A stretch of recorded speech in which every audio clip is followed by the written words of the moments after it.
Hola a tothom i benvinguts. Avui farem un viatge en el temps fins a la Catalunya del segle XV per explorar un moviment que, de veritat, va sacsejar la societat des dels fonaments, i tot gràcies al poder de la paraula. Parlem de la Revolució dels Frares. Vinga, som-hi! Aquí tenim la pregunta clau. La commou tot. Com es pot calmar l'angoixa d'una ciutat sencera que està en crisi? Pensem-hi per un moment. Estem parlant d'un món en plena transformació.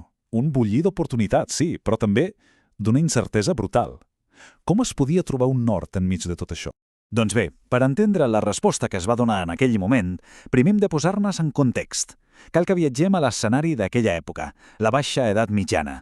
I compte, perquè va ser un període de canvis de vertigen.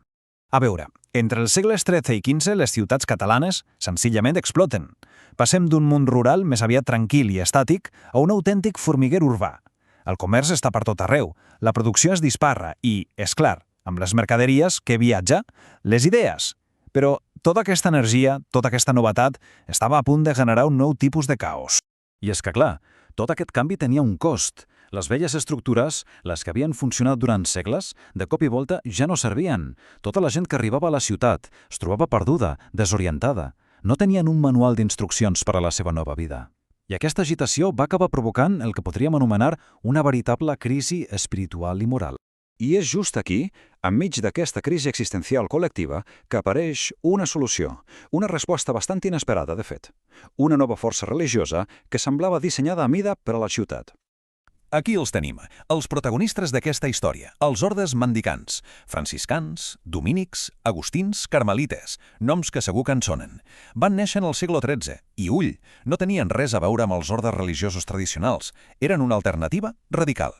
I el més important, estaven perfectament adaptats als nous temps. I aquí ve la clau de tot, la seva gran revolució. Pensem-nos, els monjos de tota la vida vivien aïllats als monestirs, lluny del soroll i dels problemes del món. Doncs bé, els frares van fer just el contrari. Van anar a plantar els seus convents al vell mig de les ciutats. Volien estar on passaven les coses, compartir les angúcies de la gent, viure com ells, i tot seguint un ideal de pobresa que trencava amb el luxe d'altres institucions. La seva missió era claríssima. Això no anava només de resar i prou, anava d'actuar. Volien ser una mena de cotxes espirituals i socials per a aquesta nova societat urbana. La seva feina era oferir instrucció, tant religiosa com civil, i ajudar a construir un nou marc de valors per sobreviure i prosperar la ciutat. Molt bé, tenien la missió, però com ho van fer? Quina va ser la seva eina? Doncs una de molt potent i alhora molt senzilla, la paraula.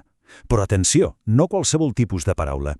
Van desenvolupar una prosa directa, una literatura feta per ser escoltada, entesa i, sobretot, viscuda per la gent del carrer.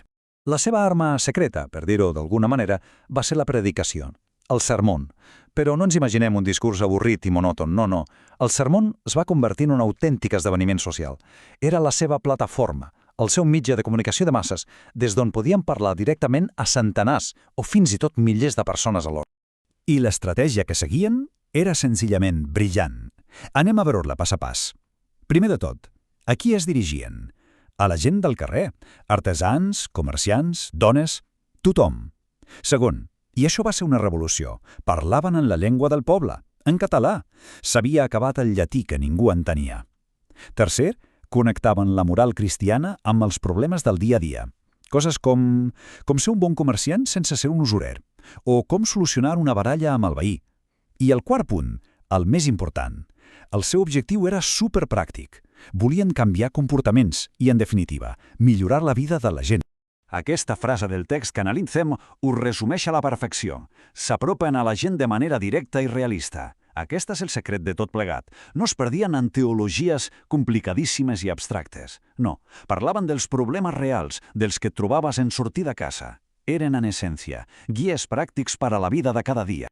De fet, el material que estem consultant insisteix molt en aquesta idea central, que aquesta literatura oferia literalment consells pràctics a l'abast de tothom. Per a què? Doncs per aplicar la moral cristiana als problemes de cada dia. I va ser exactament això, aquesta vocació de servei pràctic, el que la va fer tan revolucionària i tan necessària en aquell moment. I és clar, a Catalunya aquest moviment va arrelar amb una força increïble. I no només això, sinó que va donar lloc a una generació d'escriptors senzillament excepcionals, autors que van agafar aquesta prosa directa i la van portar a un altre nivell. Aquí tenim alguns dels grans noms, autèntiques estrelles del moment. Per exemple, Francesc Eiximenis, un franciscà que va escriure una obra monumental, Lo Cristià, que era bàsicament una enciclopèdia sobre com ser un bon cristià a la ciutat. Després tenim Vicent Ferrer, un dominic que era, vaja, un predicador de masses, una autèntica rockstar de la predicació, capaç de mobilitzar Europa amb els seus sermons contra la corrupció. I no podem oblidar Anselm Turmeda, un cas fascinant, un franciscà amb una vida de pel·lícula que va acabar convertint-se a l'islam. Tots tres, cadascú a la seva manera, eren uns mestres a l'art de connectar amb la gent. Ara, és important dir una cosa. Aquests autors no van sortir del no-res, Formaven part d'una tradició que ja venia de lluny, la del gegant Ramon Llull. Però, i aquí hi ha la diferència fonamental, van agafar tota aquella sabidoria didàctica i moralitzant de Llull i la van baixar al carrer, la van portar a les places, als mercats, al cor de la nova ciutat. I acabem amb una pregunta per reflexionar. Els frares van saber respondre a l'angoixa del seu temps amb una guia pràctica, propera, directa. I això ens fa pensar, avui, en el nostre món, que també és complex i està ple d'incerteses, qui fa aquest paper? Quines són les veus que ens ofereixen una guia moral pràctica per al nostre dia a dia? És una bona pregunta, oi? Bé, fins aquí la nostra anàlisi. Gràcies per ser-hi.